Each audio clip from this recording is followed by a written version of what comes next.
Before we dive in, I'd like you to take a second to give this video a thumbs up, maybe even comment or share it. That really helps the channel reach more people, feeds that algorithm, and it helps for other people to learn about these issues as well. So let's just dive into it. Now, you might be asking yourself, is what you're experiencing normal behavior, expected behavior, whether it's a teen or an adult child? And if you've ever experienced every few weeks, it could be like a new emotional storm. The apologies, the outbursts, perhaps the guilt that you're experiencing or they're experiencing, and you're not sure what's normal anymore.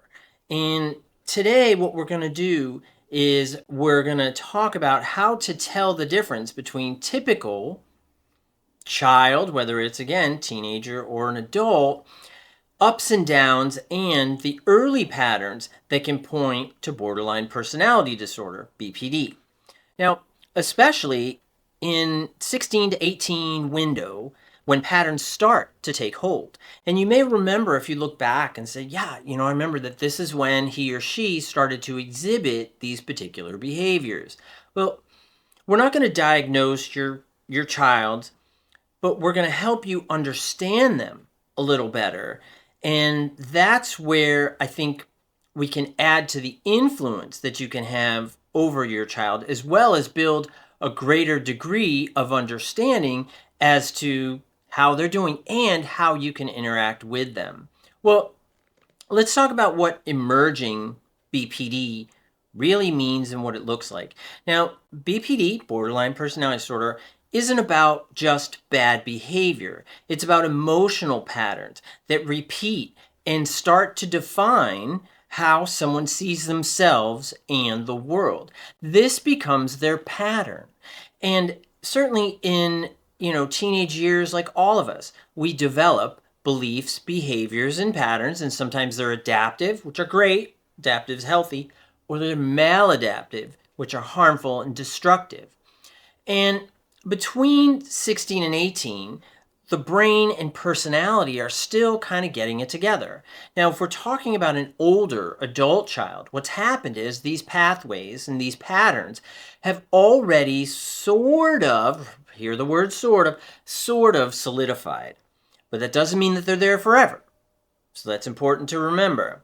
Now, if we go back to that 16 and 18 range, if those same intense reactions and fears have been showing up again and again for at least 1 year across school, home, friendships, that's when we start thinking, is this an emerging pattern, not just a passing phase? And that's really important. Think of it like this. Before 16, everything's kind of shifting, right? Remember, we were in that situation. Everything's kind of weird, growing differently and stuff. By late teens, though, the emotional habits begin to set in. It's like wet cement starting to firm up. But because of neuroplasticity, there's a lot of impact we can have, so don't lose hope. I know we're going to talk about a lot of stuff, but I want you to hang on to hope, because it doesn't mean that if your child is acting this way, even if they're in their 20s, even if they're in their 30s, that doesn't mean that it becomes hopeless. Please don't believe that, because BPD is the most successfully treated personality disorder. 85% of individuals with BPD do experience symptom remissions where they are able to have vocational success and increases the probability of relationship success. So don't forget that. Please, that's really important. And let's go back to 16 and 18 for a little bit. If you see those same explosions, right? And it's happening with friends, teachers, online behaviors, and at home, that wider perspective and behavior, that can start to become a more stable pattern. We got to pay attention to that. And we're not labeling it. What we're doing is we're mapping it. We're trying to get an understanding as to what is going on so you can educate yourself about your child, and that's critical. Now you're noticing where the emotions keep landing and how that keeps happening. Now, early indicators that you can or have noticed. Now, these are signs that go beyond mood swings. Things that kind of stick around for a bit. You might see what's called emotional whiplash. These are moods flipping in hours instead of days. And timing is so important. When do we see these mood changes? And fear of abandonment may start to come up. And this is certainly something that's very central to BPD, which is they text you over and over again, or they may even go completely silent.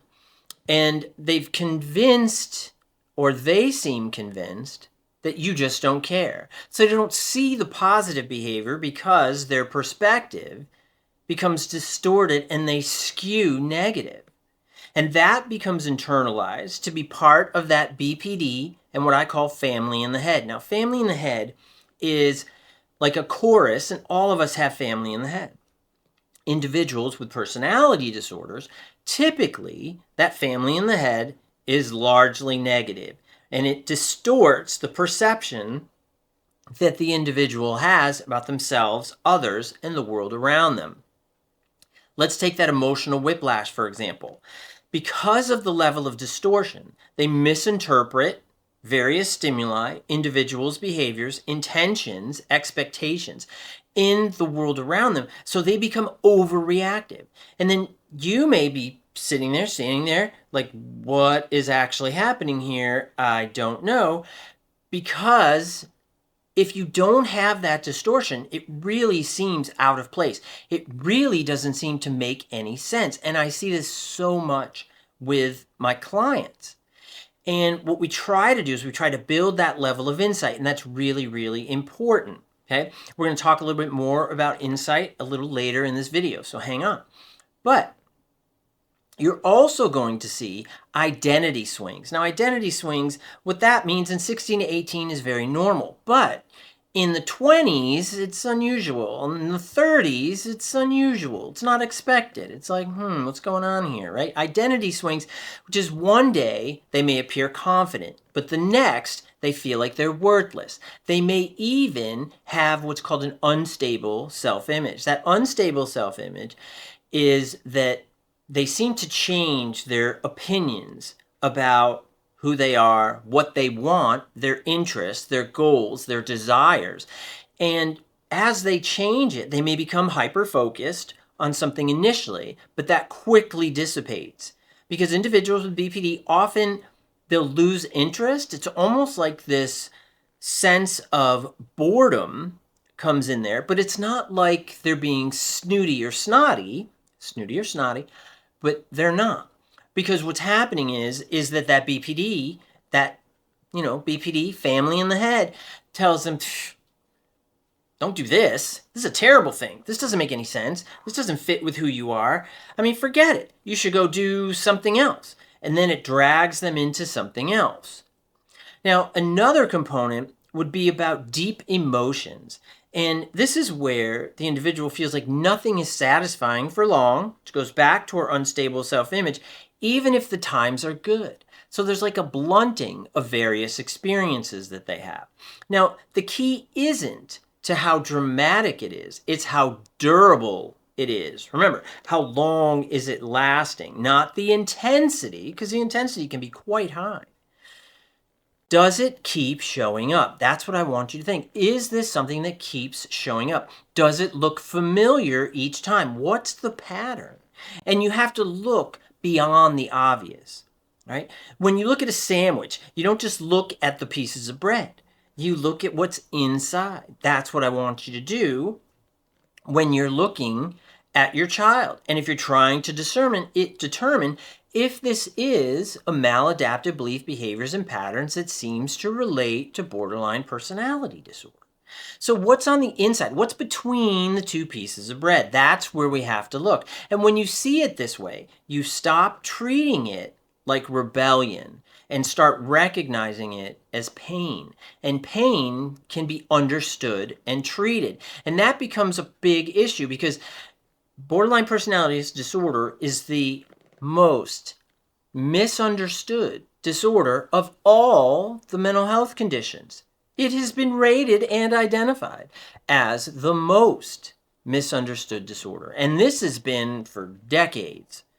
And this is through research and other mental health professionals, medical professionals. That's how we came to that conclusion, right? You send out surveys and they say that. Well, let's get back to it. So when it's a pattern, not a phase, right? Every parent hopes that their teen will outgrow it, right? You're crossing your fingers, crossing your toes, like maybe they'll just grow out of it. But when the same emotional storyline continues to happen again and again, it's time to look deeper. Remember, don't just look at the bread, those sandwiches. Got to see what's in between. Peanut butter and jelly, is it tuna fish, is it turkey? We don't know. We got to see what's in there. And typical teen flare-ups and reset. It's typically very short-lived. Now, certainly teens are going to get overworked, right? But if you're hitting your 20s and you're still having those same intensive responses, now we could be talking about what are called BPD pattern loops. And this is the same story kind of plays out. It's rejection, rage, regret, shame, clinging, then distance. And it's like hitting replay on the same movie. You're going to go through this storyline over and over. Rejection, rage, regret, shame, clinging, and distance. And you're going to see this play out. Now, obviously, there's going to be individual differences. But if you can recognize that theme, recognize when it's coming up, you can do yourself an amazing favor because it helps you better connect to the individual. And remember, the meaning isn't always personal. Like, you don't care about me, right? You're going to leave. And you may hear that over and over again. You may hear other, like, repetitive statements. And what that tells you is that's often where BPD is kind of, like, solidified for the individual. Now, for example, you might see a door slam, followed by a tearful call 10 minutes later, terrified that you're gone for good. And this is stuff that I see in a lot of my clients. Like, they'll get really angry, and then it'll be a very contentious session. And then, I always try to resolve it as best I can at the end, make it as calm as possible. Then typically, I don't always, but typically, I'll get like a text, are we still good? Are we still cool? Are you still going to see me? And that's part of that BPD storyline that I mentioned. And remember, this isn't about discipline as an issue. It's an emotional ecosystem. And you have to look at it that way. And you're living within that system. You're living within that interpersonal system in which the individual is functioning through a maladaptive belief, behaviors, and patterns that we call borderline personality disorder because it fits these particular traits. Now, I'll put a link for a video at the end that'll help further identify what BPD is and isn't, but I think this is also helpful too, and it's important to name it. And naming it isn't so you can point fingers and say, well, that's your BPD talking. Don't do that. If you know that your child has been diagnosed or your partner or whomever with any disorder, don't start pointing it out. You might think, well, this is adding to their awareness. It's not. You're adding to shame and guilt. So don't do that. Please don't do that. All you're doing is empowering that BPD family in the head that is distorting your statement. You may be trying to be helpful. Like, recognize this isn't you right now. Recognize that you have a good, true self. We know that. That's not what they hear. What they hear is, you stink, you're horrible, and you are mentally sick. And that's what they're hearing. And that all that does is empower maladaptive beliefs, behaviors, and patterns. But naming it, again, you stop reacting to behavior and you can start responding to the emotions underneath, to what makes up the sandwich. And that's what I want you to do. And when we move from fear to support, this is when your child keeps cycling through crisis. It's easy to feel powerless. Believe me, I talk to a lot of families and parents who have expressed that to me. I don't know what to do. But there are things that you can do right now. First, validate first, correct later. Don't correct first. Here's what you're doing wrong. Here's how you're messing up. This is your BPD. Don't do that because you're going to build up a defense that's going to strengthen the distorted perspective of self, others, and the world around them. So validate first, correct later. Logic won't land until emotions, right, feel seen. That's just how BPD works. We got to model regulation as well, and this is tough. Your calm nervous system shows that safety looks like this. Show them what safety and stability looks like. Now recognize that that child luckily knows where your buttons are. We get it. We get it. BPD wants that individual to push those buttons as much as possible, have disruptive relationships as much as possible, and tear up any possibility of a healthy feeling of success. Absolutely it does. It's almost like they have a virus in their brain that is constantly infecting them and reinfecting them, adding to this level of, and this is air quotes, and remember, sickness.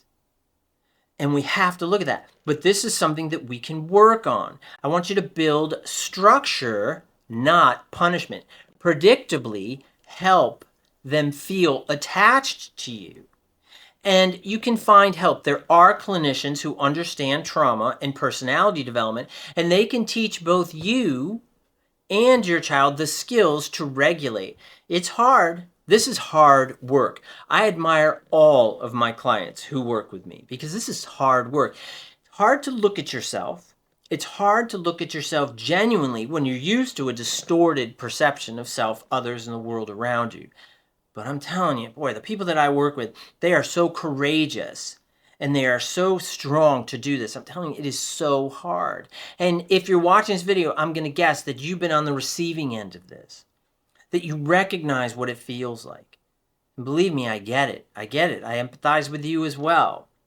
But remember that understanding doesn't excuse the behavior. We're not saying it's okay, right? What it does, it gives you a roadmap. When you both are speaking the same emotional language, connection can replace the chaos. Wouldn't that be great if you could replace the chaos with connection, helping that individual feel safe, helping that individual connect with you in a much healthier manner? And I want you to remember that BPD doesn't appear overnight. It builds. And because it builds, it can also unbuild. Because it was constructed, it can be reconstructed. And that doesn't mean that it's your fault. It's not the parent's fault. It's not society's fault. It's not, I don't know whose fault it is, but it ain't their fault because that's a waste of time. Don't waste your energy on shaming, guilting, and blaming. Don't do that. It is not going to help this scenario in any way, shape, or form. So change starts with building awareness, like with videos like this. And awareness starts with you noticing the patterns, not just the problems. Now, if this helped you to see things differently, you may want to check out my upcoming book, BPD Relationship Workbook, that comes out December of 2025. That will add to this perspective, and it'll even go deeper into understanding how your child or how your other in your life, how they're dealing with these issues, how they see things, and how you can be influential to help them reach a level of stability. So I hope this was helpful. Like, share, subscribe. That would be great. Always helps the video. Want to feed the algorithm a little bit. Thank you very much. And I hope that you'll check out this video, and I'll see you next time. Thanks a lot. Bye-bye.